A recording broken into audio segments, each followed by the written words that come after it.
You stayed here for a reason. That reason, you should keep going. I'm independent now.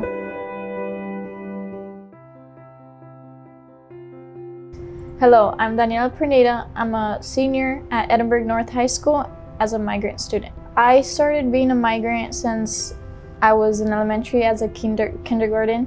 My dad works in a farm. He grows crops, corn, potato, carrot.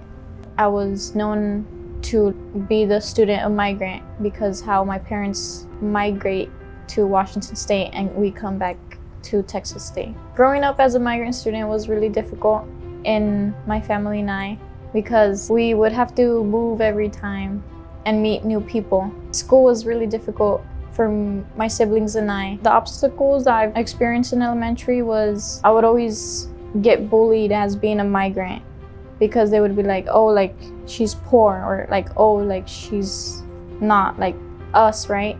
But I did have also like supportive friends, and I would have like a lot of support from my teachers saying, no, like continue your pathway.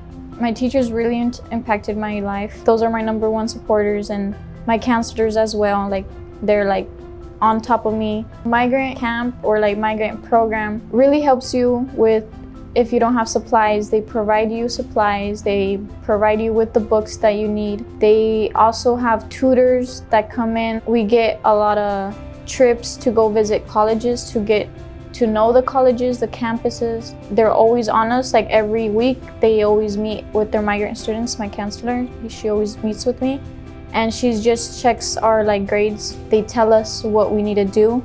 Well, I have an older sibling, my brother. He was the one that told me about the migrant, saying, hey, there's a migrant program in high school.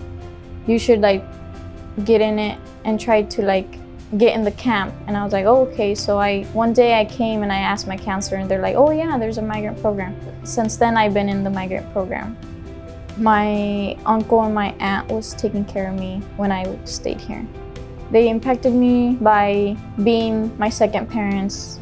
They would always like make me comfortable here, and they would tell me like, you stayed here for a reason, and that reason, you should keep going. The last time I saw my parents was in the summer when we didn't have school. I have other siblings, so they miss me as well. So they call me, they tell me like, hey, what are you doing? They FaceTime me. And I have a little sister that has Down syndrome, so me and her were really close to each other. When they left to Washington, I stayed here. It was really hard for her to not have me by her side. At first it was hard for me because I was like, no, like I'm independent now. Like I don't have my parents anymore. And I was used to that my parents would be there for me. I would be like, hey dad, I need this. Or hey dad, can you come and drop off my practice clothes? And now how I'm by myself, I have to really be organized and really be on myself.